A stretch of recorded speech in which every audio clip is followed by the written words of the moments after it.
পবিত্র কালামুল্লাহ শরীফ থেকে একখানা আয়াত তেলাওয়াত করেছি। বর্তমান পরিস্থিতি নিয়ে এই সংকটময় মুহূর্তে আমি মনে করি আয়াত থেকে যদি কিছু কথা আপনাদেরকে শোনাই আর আমরা যদি এর উপরে আমল করতে পারি, আল্লাহর ফজল ও করমে আমাদের ভিতরে শান্তি আবার ফিরে আসবে ইনশাআল্লাহ।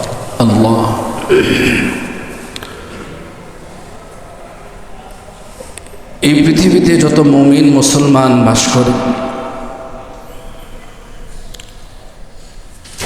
সকল মুমিন মুসলমানই পরস্পর ভাই ভাই। আল্লাহ তাআলা বলেন ইন্নামাল মুমিনুনা ইখওয়া, যে মুমিনরা পরস্পর কি ভাই, মুমিনরা পরস্পর ভাই। তাদের সাথে তোমরা সেভাবেই আচরণ করো।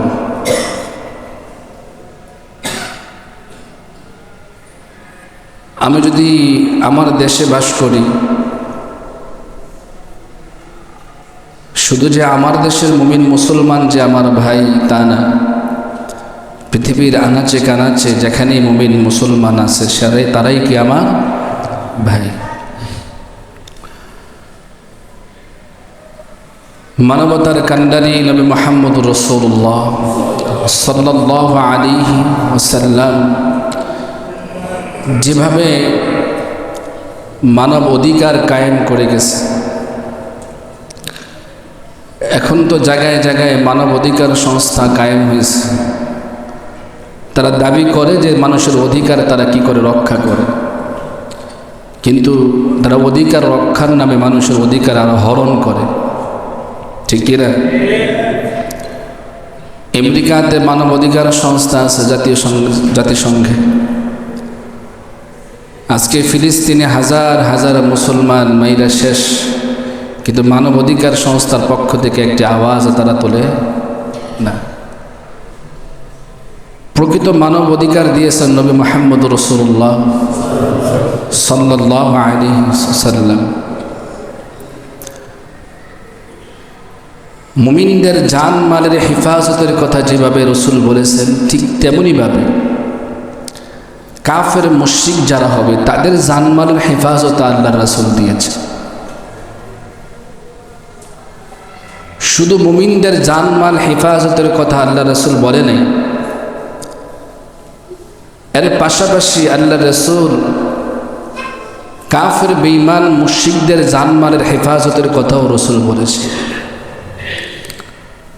আল্লাহ রাসূল বলেন, কেউ যদি কোনো কাফের মুশরিক বেঈমানের জান মাল হেফাজত না করে, তাকে যদি অন্যায়ভাবে আঘাত করে, অন্যায়ভাবে তার সম্পদ যদি লুণ্ঠন করা হয়, তাহলে হাসরের ময়দানে তার বিরুদ্ধে আমি রসুল আল্লাহর কাছে মামলা দায়ের করব।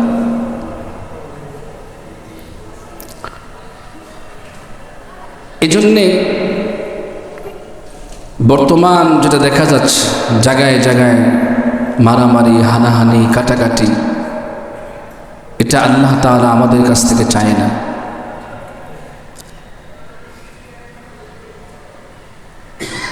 বিজয় যদি আসে বা বিপদ বালা মুসিবত যদি চলে যায়, তাহলে আল্লাহ তাআলার শুকরিয়া আরো বেশি করে আদায় করা, বেশি করে আদায় করা। আপনি যার কাছ থেকে প্রতিশোধ নিচ্ছেন সে তো আমার এক ভাই, নাকি? কথা বলে না কেন? সে আমার এক ভাই না? যার বাড়ি ঘর আগুন দিয়া জ্বালাইয়া পোড়াইয়া ছাই করতেছেন সে তো আমার এক ভাইয়ের বাড়ি। জায়গায় জায়গায় দেশের সম্পদ নষ্ট করতেছেন, এটা তো আমার আপনারই সম্পদ, ঠিক কিনা? কি লাভ হবে? একজন মানুষের বাড়িঘর জ্বালাইয়া পোড়াইয়া ছাই করলে আপনার কি লাভ? চারি পয়সার লাভ আছে? একজন মানুষকে হত্যা করলে আপনার কি লাভ আছে? বরঞ্চ আরো ক্ষতি, দুনিয়া আখিরাতে আরো ক্ষতি। জনাবে মুহাম্মদুর রাসূলুল্লাহ সাল্লাল্লাহু আলাইহি ওয়াসাল্লাম কেমন ছিলেন তাকে যারা আঘাত করত তাকে তিনি অনায়াসে ক্ষমা করে দিতেন। রাসূল কখনো ব্যক্তির স্বার্থে প্রতিশোধ নিতেন না। আল্লাহর রাসূল সাল্লাল্লাহু আলাইহি ওয়াসাল্লাম এক ইহুদির বাড়িতে কাজ নিছেন, কূপ থেকে পানি উঠাইবার জন্য কাজ। কূপ থেকে পানি উঠাই থেকে রাসূলের এই রশি, বালতির রশি ছিঁড়া কূপ নিচে পড়ে গেছে, বালতি কূপের নিচে পড়ে গেছে। ইহুদি রাগ হয়ে আল্লাহর রাসূলের নুরানি চেহারায় চর মারছে। নাউযুবিল্লাহ। আল্লাহর রাসূল সাল্লাল্লাহু আলাইহি ওয়াসাল্লাম সেই মুহূর্তে ইহুদির হাতখানা ধরে বলে, ভাই আপনি যে আমাকে আঘাত করছেন, আপনার হাতে কি ব্যথা পেয়েছেন?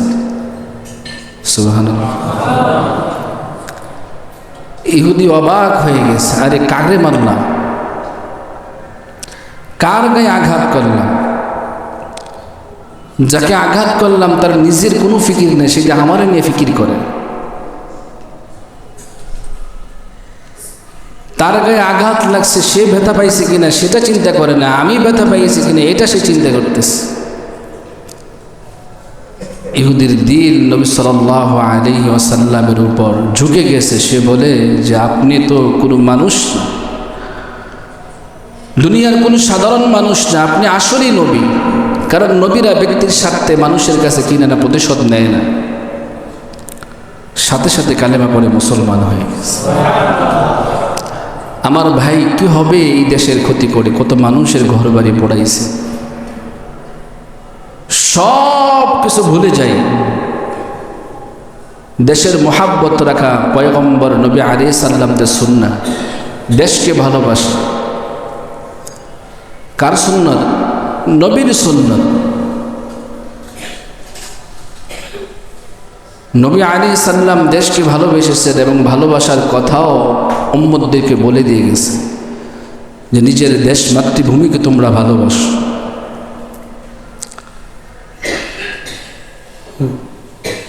জনাবে মুহাম্মদ রাসূলুল্লাহ সাল্লাল্লাহু আলাইহি ওয়াসাল্লাম এর চাচা সাইয়্যিদিনা হযরত হামজা রাদিয়াল্লাহু তাআলা আনহু, যাকে শহীদদের সর্দার বলা হয়, সাইয়্যিদুশ শুহাদা, শহীদদের সর্দার, এবং আল্লাহর ভাগ উপাধি দিয়েছে আল্লাহর রাসূল। হামজা আসাদুল্লাহি ওয়া আসাদুর রাসূল। হামজা রাদিয়াল্লাহু তাআলা আনহু হলেন আল্লাহ এবং তার রাসূলের ভাগ। যুদ্ধের ময়দানে সে বাঘের মতো গর্জে উঠত, কাফের বেঈমানদের সামনে সে অনবরত জিহাদ চালিয়ে যেত। একজন মুজাহিদ, বীর মুজাহিদ ছিলেন, সাথে সাথে পয়গম্বর হাবিবের চাচাও ছিলেন। বদরের যুদ্ধে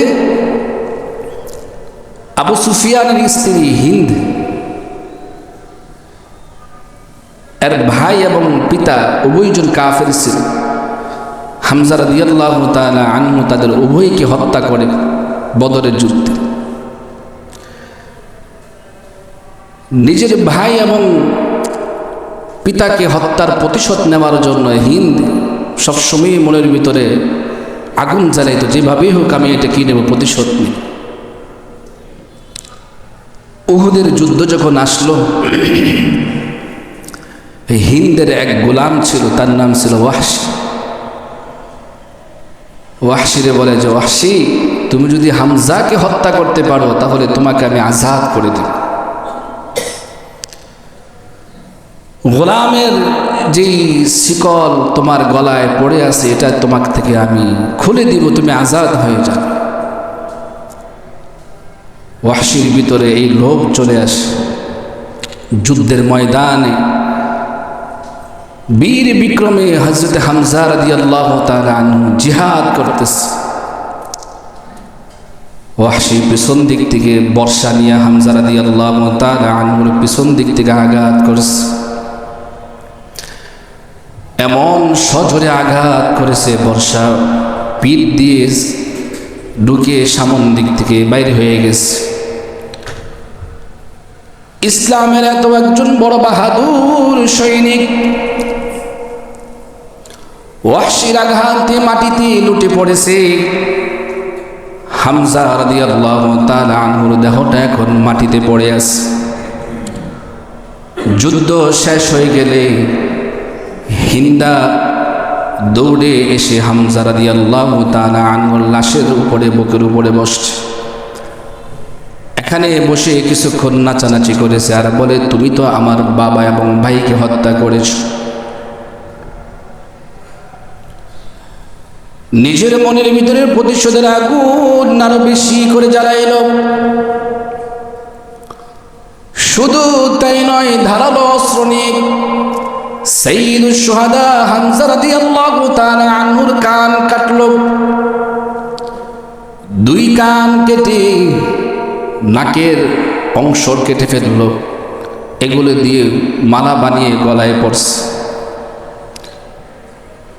এতে তার রাগ কমে নাই। ধারালো অস্ত্রটা নিয়ে হামজা রাদিয়াল্লাহু তাআলা আনহুর বুক থেকে নাভি পর্যন্ত ফেরে ফেলছে। ভিতর থেকে নাড়ি বুড়ি এবং কলিজা বের করে, রাগে কলিজা, মানুষের কলিজা মানুষে চাবাইতে লাগলো। কিন্তু শহীদদের কোনো অংশ পচবে না, কেউ খাবে না, বা কেউ খেতে পারবে না, আল্লাহ হেফাজত করবে। দীর্ঘক্ষণ চাবাইল। হামজা রাদিয়াল্লাহু তাআলা আনহুর কলিজার অংশটা হিন্দা গলার ভিতরে নিতে পারেনি। পরিশেষে মুখ থেকে বের করে ফেলে দিয়েছে। আমার আপনার পয়গম্বর নবী মুহাম্মদুর রাসূলুল্লাহ সাল্লাল্লাহু আলাইহি ওয়াসাল্লামের চাচা হামজার এই দৃশ্য দেখে নবীজি সেদিন চোখের পানি রাখতে পারে নাই। রে কে করেছে আমার চাচার এই হাল? সাহাবীরা বলে, পয়গম্বর আপনার চাচার এই অবস্থা করেছে হিন্দা তার পিতা এবং ভাইয়ের প্রতিশোধ নিতে গিয়ে আপনার চাচার এই অবস্থা করেছে। বলেন দেখি, আপনার ভাই এবং চাচাকে কেউ যদি এমন করতো, সাথে সাথে আপনি কি করতেন? আল্লাহর নবী যুদ্ধের ময়দান থেকে চলে আসলেন। অষ্টম হিজরিতে যখন ফাতেহে মক্কা বিজয় হয়ে গেল, আবু সুফিয়ান, হিন্দার স্বামী আবু সুফিয়ান ইসলাম ধর্ম গ্রহণ করেছে। আল্লাহর পয়গম্বর নবী মুহাম্মদুর রাসূলুল্লাহ সাল্লাল্লাহু আলাইহি ওয়াসাল্লাম একে একে সবার কাছ থেকে বায়াত নিচ্ছেন, সবাইকে মুসলমান বানিয়ে দিচ্ছে। এমন সময় মহিলার এক দল আসছে পয়গম্বর হাবিবের কাছে, বায়াত হয়ে নবী মুহাম্মদ রাসূলুল্লাহর কাছে ইসলাম ধর্ম গ্রহণ করে মুসলমান হইবে। এই মহিলাদের সাথে এই হিন্দাও আসছে, যে নাকি পয়গম্বরের চাচার কলিজা চিবাই চিবাই খাইছে। আল্লাহ নবীর সামনে আসে নাই, মুখ ঢাকছে। দূর দূর অন্তরালে দাঁড়িয়ে দাঁড়িয়ে বলো, ও মুহাম্মদ, বলো দেখি আমি যদি মুসলমান হই তোমার হাতে বায়াত হইয়া, আল্লাহ কি আমার পিছনের সমস্ত গুনাহ মাফ করবে নাকি? নবী আলাইহিস সালাম বলে, কেউ যদি কাফের মুশরিক থেকে মুসলমান হয়ে যায়, জীবনে যা ভুল করেছে কালেমা পড়ার সাথে সাথে আল্লাহ তাআলা সব মাফ করে দেয়। এবার হিন্দা বলে, নবীজি আপনি কিসের উপর বায়াত করেন? আল্লাহর পয়গম্বর বলেন, বলো আমার সঙ্গে তোমরা কখনো চুরি করবা না, জিনা করবা না, অন্যায়ভাবে কাউকে অপবাদ দিবা না, এই কথার উপর তোমরা বায়াত গ্রহণ করো। আল্লাহর নবীর কাছে এই নবীজির চাচা হিন্দা, নবীজির চাচা হামজা রাদিয়াল্লাহু তাআলা আনহুর হত্যাকারী হিন্দা, নবীজির চাচা সাইয়্যিদুশ শুহাদাকে হত্যা করেছে এত বিমর্ষভাবে। মক্কা বিজয়ের পরে আল্লাহর পয়গম্বরের কাছে কাছাকাছি আসছে। আল্লাহর নবী চাইলে তাকে হত্যা করতে পারতেন, আল্লাহর নবী চাইলে তাকেও হত্যা করতে পারতেন, প্রতিশোধ নিতে পারতেন। আল্লাহর নবী প্রতিশোধ নেয় নাই, ক্ষমা ঘোষণা করে দিয়েছেন। আর বলে, হিন্দারে তুমি যেহেতু এখন কালেমা পড়ে মুসলমান হয়ে গেলা, তোমার জীবনের সব পাপগুলো আল্লাহ কালেমা পড়ার দ্বারা তোমাকে মাফ করে দিয়েছেন। তবে হিন্দা, তুমি যেহেতু আমার কলিজায় আঘাত করেছো, জিন্দেগিতে কোনোদিন আমার সামনে এসো না, কারণ তোমাকে দেখলে আমার চাচার কথা মনে পড়ে যাবে। আমার পাড়ার ভাইয়েরা, এগুলো নবী মুহাম্মদ রাসূলুল্লাহ সাল্লাল্লাহু আলাইহি ওয়াসাল্লামের ক্ষমার দৃষ্টান্ত। এটা পয়গম্বর আমাকে আপনাকে শিক্ষা দিয়েছেন। এর মানে এটা নয় যে আমার ক্ষমতা এখন আমি মানুষের বাড়ি পোড়াবো, গাড়ি পোড়াবো, ধন সম্পদ নষ্ট করবো। না না না, অন্যায়ভাবে কাউকে যদি আঘাত করেন হাসরের ময়দানে আল্লাহ তাআলা এর বিচার আপনার কাছ থেকে পাই পাই করে নিবে। আমার প্রাণের ভাইয়েরা, এই কাটাকাটি, মারামারি, হানাহানির এই সমাজ আমরা ধ্বংস করে দেই। একে একে পরস্পর ভাই ভাই হিসেবে আমরা পৃথিবীতে বসবাস করার একটা নজির আমরা সৃষ্টি করি। এদেশের মানুষ খুব কর্মজীবী, এদেশের মানুষ খুব মেহনতি। আমরা যদি কাঁধে কাঁধ মিলে আবার শুরু করি তাহলে আমার এই বাংলা আসলে সোনার বাংলা হয়ে যাবে। কথা বলেন ঠিক কিনা? আমার বন্ধুগণ, শুধু তাই নয়, নবী আলাইহিস সালাম মক্কা বিজয়ের পরে সবাইকে ক্ষমা করেছেন, কিন্তু কিছু কিছু লোককে আল্লাহর পয়গম্বর ক্ষমা করে নাই। এর ভিতরে একজন ছিল আবু জাহেলের সন্তান, যার নাম ছিল হযরত ইকরিমা রাদিয়াল্লাহু তাআলা আনহু। তিনি তখন মুসলমান হয় নাই, মক্কা বিজয় হয়েছে। নবীজির ভয়ে মক্কা ছেড়ে সুদূর ইয়ামান চলে গেছে। সে মনে মনে ভাবছে যদি নবীজির সামনে পড়ি তাহলে আমাকে হত্যা করবে। সবাইকে পয়গম্বর ক্ষমা করেছে, কিন্তু ইকরিমাকে ক্ষমা করে নাই। সে মুসলমান এবং নবীজির ঘোর শত্রু ছিল। আল্লাহ রাসূল বলেছেন তার কোনো ক্ষমা নাই। সে ভয়ে মক্কা ছেড়ে ইয়ামান দেশে পাড়ি দিয়েছে। ইয়ামানে চলে গেছে। ইকরিমার স্ত্রী পয়গম্বরের কাছে গিয়ে বলে, ও নবী, আমি ইকরিমার স্ত্রী, আপনি যদি আমাকে ইকরিমার নিরাপত্তা দেন তাহলে আমি ইকরিমাকে আপনার কাছ থেকে নিয়ে আসতে পারি। নিরাপত্তা মানে হলো স্ত্রী যদি তাকে নিয়ে আসে তাহলে তাকে আর হত্যা করা হবে না, তাকে আজাদ দেওয়া হবে। আল্লাহর পয়গম্বর ইকরিমার স্ত্রীর জবান থেকে কথা শোনার সঙ্গে সঙ্গে বলে, ইকরিমার স্ত্রী, তুমি যাও, তুমি কি ইকরিমাকে গিয়ে সংবাদ জানিয়ে দাও যে আমি তাকে নিরাপত্তা দিয়েছি। ইকরিমার স্ত্রী খুশিতে তার স্বামীকে আনার জন্য ইয়ামানের দিকে রওনা দিয়েছে। ইয়ামানে গিয়ে তাকিয়ে দেখে নদীর পাড়ে ইকরিমা দাঁড়িয়ে আছে, নৌকায় উঠবে, দেশ ছেড়ে চলে যাবে অন্যত্র। দূর থেকে বলে, ও প্রাণের স্বামী, না না, তোমার কোথাও যেতে হবে না, কারণ আল্লাহর পয়গম্বর তোমাকে ক্ষমা করে দিয়েছেন, তোমাকে নিরাপত্তা দিয়েছেন। চলো না পয়গম্বরের দরবারে যাই। স্ত্রীর কথা শুনে স্বামী আর থাকতে পারলেন না। স্ত্রী হাত ধরে পয়গম্বর হাবিবের কাছে আসছে, এসে বলে, পয়গম্বর, আপনি নাকি আমাকে নিরাপত্তা দিয়েছেন, এই কথাটা আমার বিবি আমাকে বলেছে। আল্লাহর পয়গম্বর বলে, হ্যাঁ, তোমার বিবি সত্য বলেছে। এবার ইকরিমা রাদিয়াল্লাহু তাআলা আনহু বলে, পয়গম্বর, আপনি কিসের দাওয়াত দেন? কোন কথার প্রতি আমাদেরকে আহ্বান করেন? কোন কথার প্রতি আমাদেরকে ডাকেন? আল্লাহর নবী বলে, ইকরিমা রে, তুমি বলো যে আল্লাহ ছাড়া কোনো মাবুদ নাই, এক আল্লাহর ইবাদত করো, আল্লাহর সঙ্গে কাউকে শরীক করিও না। ইকরিমা তখন পয়গম্বরের হাতে হাত রেখে কালেমায়ে শাহাদাত পড়ে মুসলমান হয়ে গেলেন। আর বললেন, পয়গম্বর, আমি যখন অমুসলিম ছিলাম, কাফের ছিলাম, বেঈমান ছিলাম, মুসলমানদের বিরুদ্ধে হাজার হাজার কোটি কোটি টাকা আমি খরচ করেছি। নবীজি, আপনি সাক্ষী থাকেন, এখন মুসলমান হয়েছি, তার চাইতে হাজার বেশি লক্ষ কোটি কোটি টাকা আমি ইসলামের পথে ব্যয় করব। যাকে হত্যার ঘোষণা পয়গম্বর দিয়েছেন, আবার করুণার আধার, তাকে আবার ক্ষমা করে দিয়েছে। এটা ইসলাম, এটা মুসলমানের আদর্শ। ভুলে যাই হানাহানি, কাটাকাটি, প্রতিশোধ দেওয়ার যেটা আগুন আমার অন্তরে জ্বলে, সব কিছু আমরা ভুলে যাই। দেশকে রক্ষা করে, আমার ভাইকে আমরা রক্ষা করি, এই রক্তের হোলি খেলায় কত মার বুক খালি হয়েছে আজও আমাদের জানা নাই। কথা বলেন ঠিক কিনা?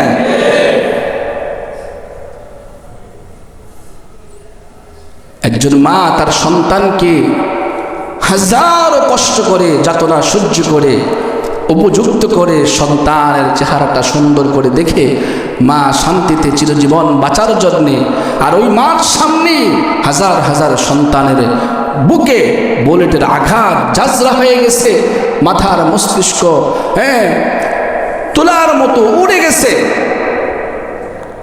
ওই মা কিভাবে সহ্য করে? ভাই, আপনি যে এক মায়ের সন্তান, যাকে আপনি ক্ষতি করবেন সেও তো এক মায়ের সন্তান। সম্মানিত হাজিরিন, এ সকল ভুলে গিয়ে আমরা দেশটাকে নতুনভাবে গড়ার চেষ্টা করি।